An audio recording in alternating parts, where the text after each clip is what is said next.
Hello everyone and welcome back to Elms. My name is Gabby. Today we're going to explore the concept of a watershed, what it is, and why it's important. After that, we're going to take a tour of the St. Mary's River, from its humble beginnings to the mile-wide river that it is now, which flows into the even bigger Potomac River.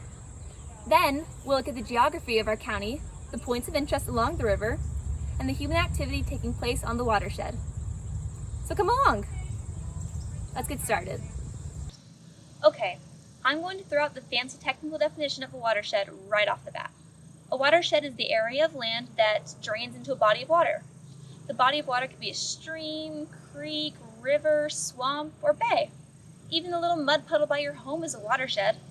The water had to come from somewhere. Rain! It all starts with rain. When rainwater falls to the ground, any combination of three things can happen. It can evaporate, return to the sky, and form a cloud again.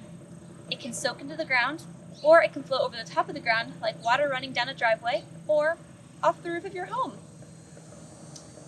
So here is the key point to remember, and keep this in your pockets so you can figure out how to deal with the ways that water interacts with the watershed.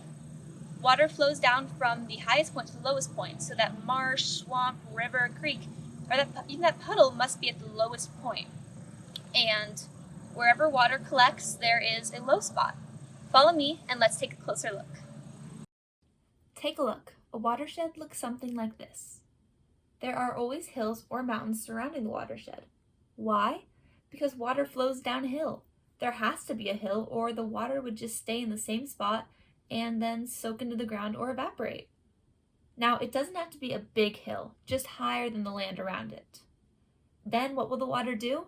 It'll collect at the bottom. Remember when some of that rainwater soaked into the ground?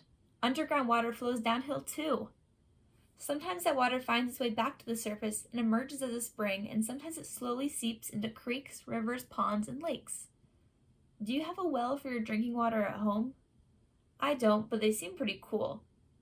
That's water that soaked into the ground and became a huge underground lake called an aquifer.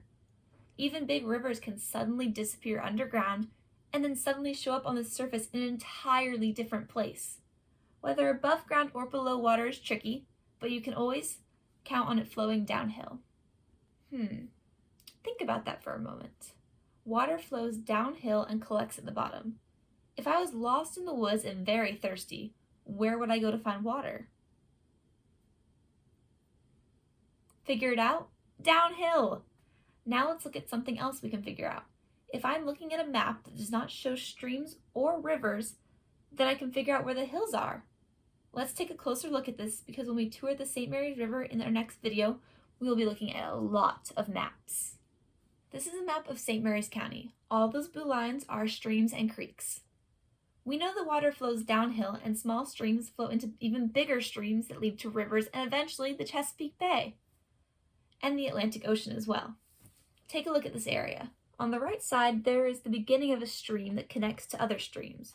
On the left side, there is the beginning of a different stream that connects to other streams. One flows to the right and one flows to the left. Why do these streams flow in opposite directions? Because there is a hill between them. The stream on the right is flowing down one side of the hill, while the stream on the left is flowing down the other side. Now we know where the hills are. Just look for the start of a stream on the map, and nearby, there's a hill. So this is the idea of a watershed. It is simply the area of land that collects rainwater and causes it to flow downhill, where it collects into a stream, pond, lake, river, or other body of water. When you are ready, check out our next video called A Tour of the St. Mary's River, where we will follow a small toy boat as it travels down the river. Until then, take care of yourself, stay safe, and we will see you later. Bye!